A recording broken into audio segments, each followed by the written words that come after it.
Hello students, today we are starting our topic properties of an elements and our first topic is the atomic radius. Okay, so in atomic radius we are studying about the कि we cannot measure the exact size of an isolated atom. कि means हम बात करें कि हम कोई isolated atom है, कोई अलग से अगर एटम है तो उसके साइज को हम क्या मेजर नहीं कर सकते हैं. क्यों? Because it's outer most electrons have a remote chance of being found quite far from this. क्योंकि जो उसके आउटर मोस्ट इलेक्ट्रॉन जो होता है ना, उसके बहुत कम ऐसे चांस होते हैं कि being found quite far from nucleus, कि वो न्यूक्लियस से क्या हो, दूर पाया जाए. तो हम बात करें कि we can not measure the exact size on isolated atoms. कोई अलग से एटम्स का हम वही एग्जैक्ट साइज पता नहीं कर सकते हैं because it's outer most electrons have remote chance of being found quite far from the nucleus. And next is, so different types of atomic radius, जो different types of the atomic radius जो हम use लेते हैं तो can be used based on the environment of the atom. तो वो हम atoms के पर्यावरण से, जो एटम्स के जो नेचर है उससे रिलेटेड करके लेते हैं. जैसे कि बात करें इन example covalent radius, okay, and the van der Waal radius and metallic radius. So students, first we are studying about the covalent radius. Okay, so in covalent radius, the half of the distance between the nuclei of two identical atoms joined by a single covalent bond in a molecule is known as covalent radius. Means हम बात करें the half radius, the half of the distance between the nucleus of the two identical atoms. Two identical atoms, in example, in this diagram, two identical atoms, atoms A and atoms A, which are same in size, and their जो radius है, in their atomic radius are same when they are conjugated. So the half of the distance, the half of the radius, complete radius, means the half of the this part RA to RA radius is called the atomic radius. Sorry, covalent radius. Means covalent means दो equally divided है ना. आधा आधा part किसका, एक atom का आधा part और दूसरे एटम का आधा पार्ट. तो जो रेडियस हमको मिलती है उसे बोलते हैं covalent radius. Okay, we are repeating this कि the half of the distance between the nuclei of two identical atoms, two identical atoms का जो हाफ डिस्टेंस है उनके न्यूक्लियस से जो ज्वाइन होते हैं तो वो सिंगल कोवेलेंट बॉन्ड से, तो in the molecule is known as the covalent radius. Okay, example are there, or you also write the diagrams. And the in the numerical value of the covalent radius is the covalent radius for AA atoms, the RA radius of atom, covalent radius of the atom is equal to the diameter upon 2. Okay, DAA upon 2 means जो distance है ए और ए के बीच का उसका क्या कर देंगे, half कर देंगे. तो बात करें if covalent bond is form between two different elements, अगर कोवेलेंट बॉन्ड दो डिफरेंट एलिमेंट्स के बीच में बनता है, माना कि एलिमेंट्स ए और elements B, in example we are showing in this diagram, these are the atom A and these are the atom B. So the radius of the B atom is RB. So then we are distance. Then we are taking distance DA minus DB. Okay, DA minus DB is equal to the RA plus RB minus 0.09.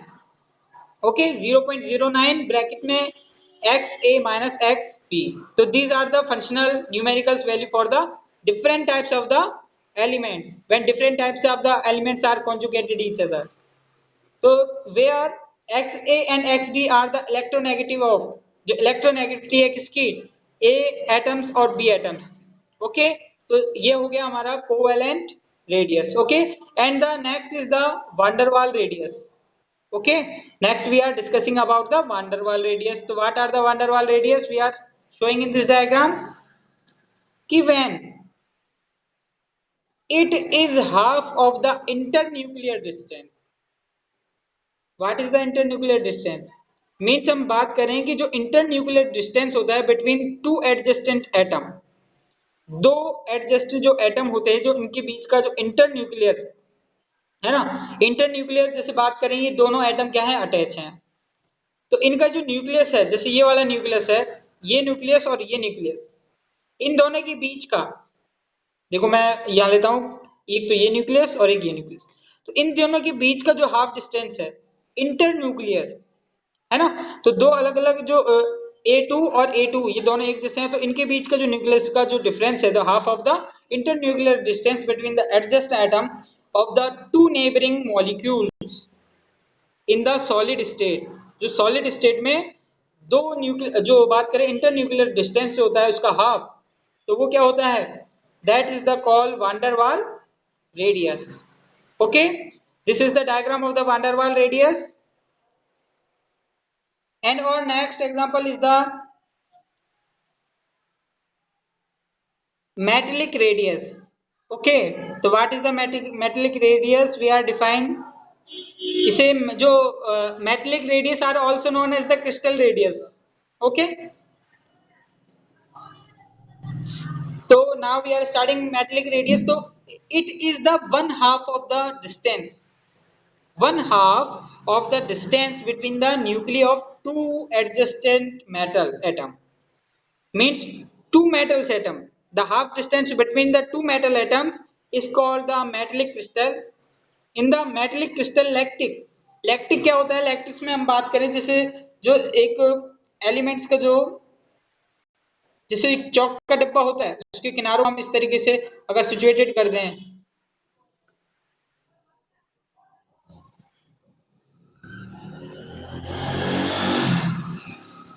so these are the structure of the lactic.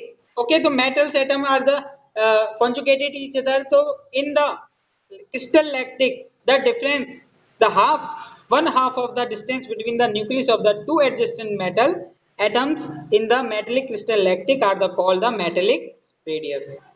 Okay, so now we are showing the diagram of the metallic radius is, in this diagram two metals atoms are adjacent, these are not covalent. Okay, these are metallic radius, so when the two metallic atoms are attached together, so the radius of one half of the radius means Ra is equal to the Ra and half of the distance means diameter का हम क्या कर देंगे, half कर देंगे, इस ये जो Ra प्लस Ra है ये इक्वल टू तो क्या होगा, डायमीटर होगा, या फिर इसको डिस्टेंस बोल सकते हैं, तो इस डिस्टेंस को क्या कर देंगे हम, हाफ कर देंगे in our numerical value, so Ra is equal to the d by 2, and or the when we are calculated the radius, so which is the radius are the high and which is the radius is low, so first we are discussing the covalent radius are minimum in size.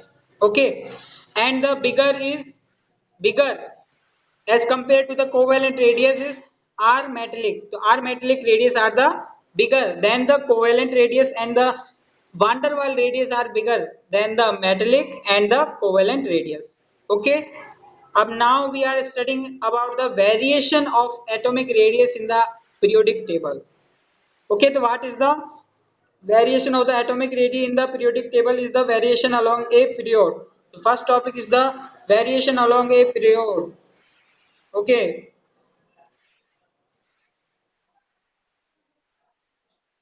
so variation along a period, so in this, in general the covalent and the van der Waal radii decrease with increase in atomic number as we move from left to right in periods. जब भी हम पीरियोड्स में, periodic tables में, किसी भी पीरियोड्स में, है ना, जो कि किसमें पीरियोडिक टेबल में है, तो जब उसमें हम लेफ्ट से राइट की तरफ जाते हैं, लेफ्ट टू राइट जाते हैं, तो क्या होता है, van der Waal decrease with increase in atomic number, तो van der Waal डिक्रीज होती है, van der Waal और कोवेलेंट जो रेडियस है वो डिक्रीज होती है जैसे जैसे हम जो पीरियोडिक टेबल है उसमें जैसे जैसे एटॉमिक नंबर जैसे बढ़ते जाते हैं, यहाँ से हम यहाँ जाते हैं, तो एटॉमिक नंबर क्या होता है, एटॉमिक नंबर तो इंक्रीज होता है, लेकिन जो van der Waal और कोवेलेंट रेडियस है वो क्या होती जाती है, वो van der Waal और कोवेलेंट रेडियस है वो डिक्रीज होती जाती है जैसे जैसे एटॉमिक नंबर बढ़ता है. Okay, left to right.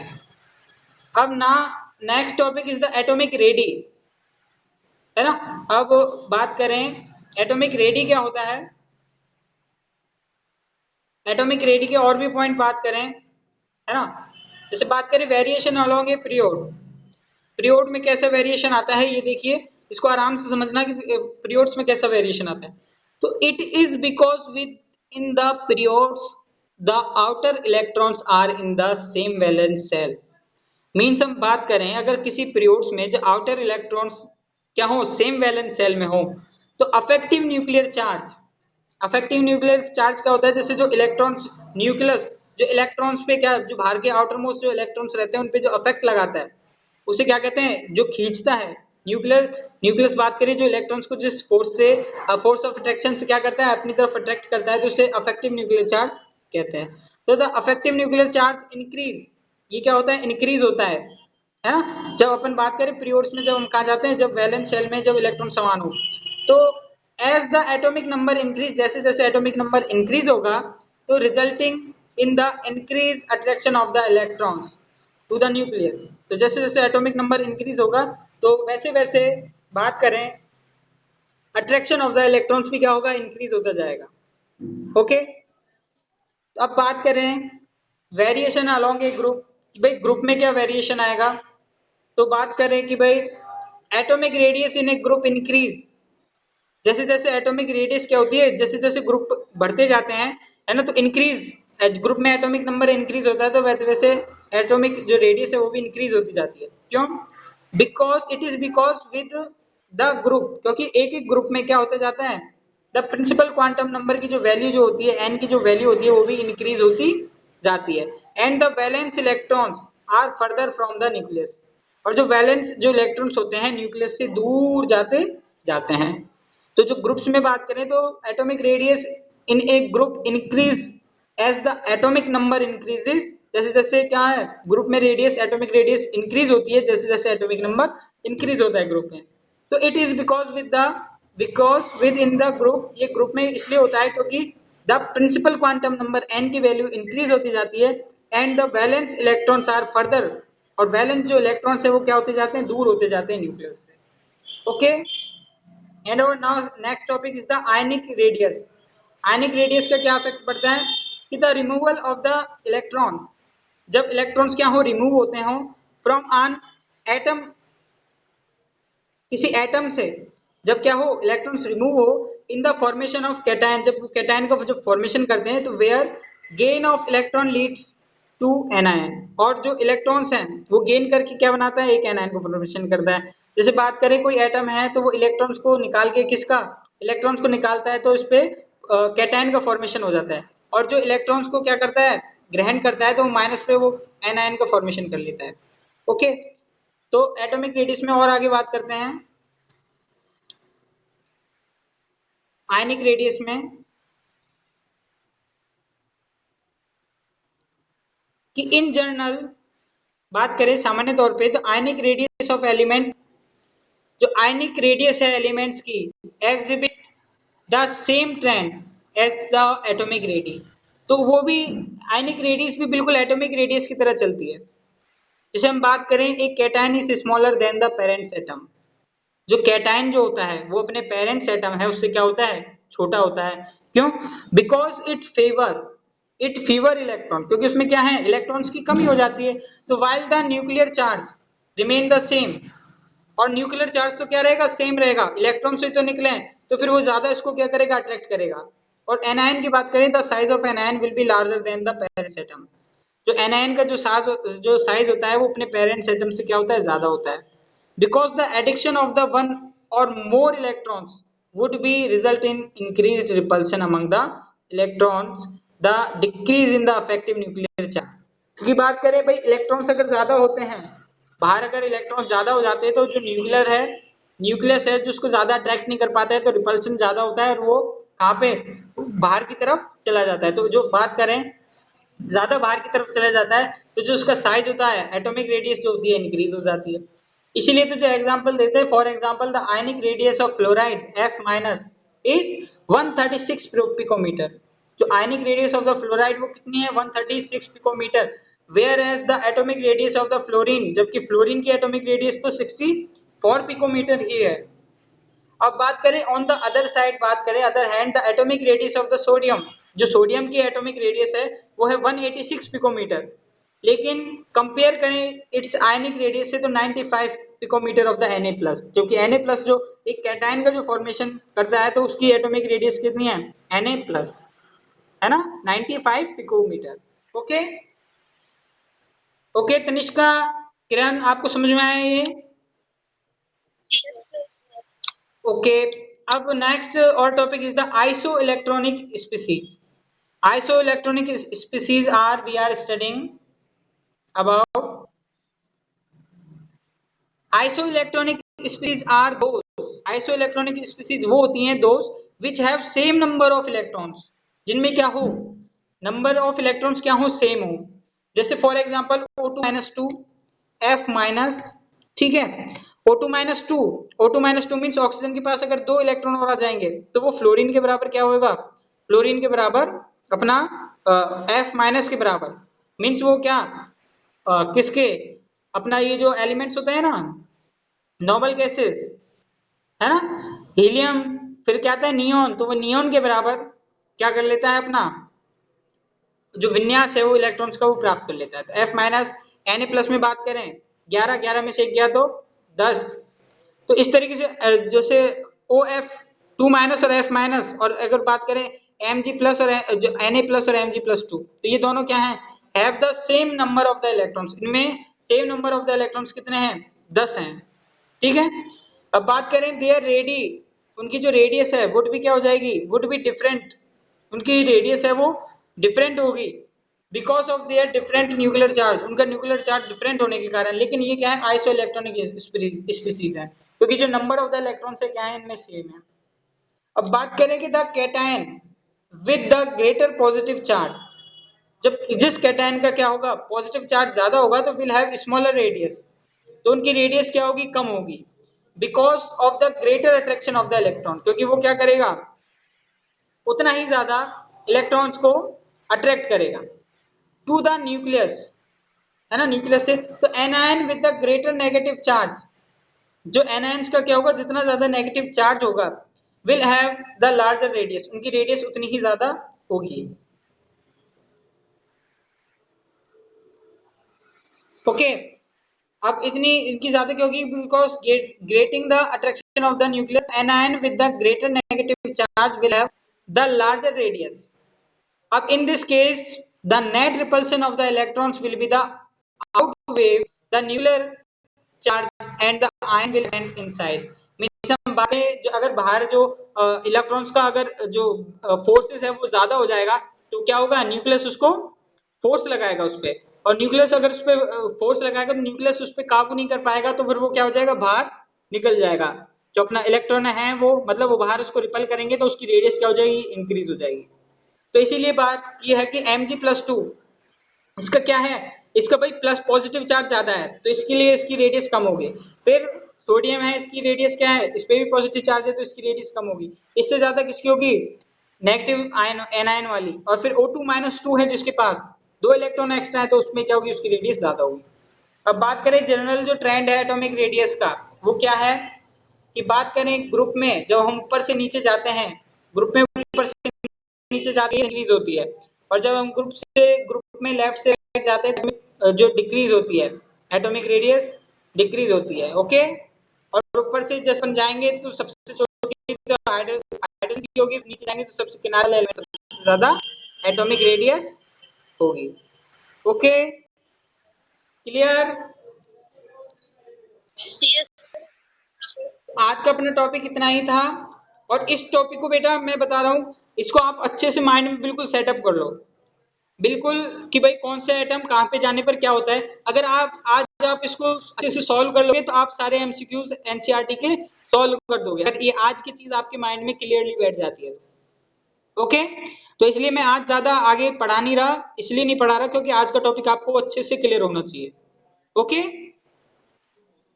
कोई प्रॉब्लम, अभी आज आप इसको अच्छे से आप इसको आज अच्छे से पढ़ो, अगर कोई कल प्रॉब्लम आती है तो मुझसे कल आते ही डिस्कस करना। ओके और कल आपकी क्लास शाम को लगेगी है ना? सुबह तो सुबह तो स्कूल जाना है। ठीक है?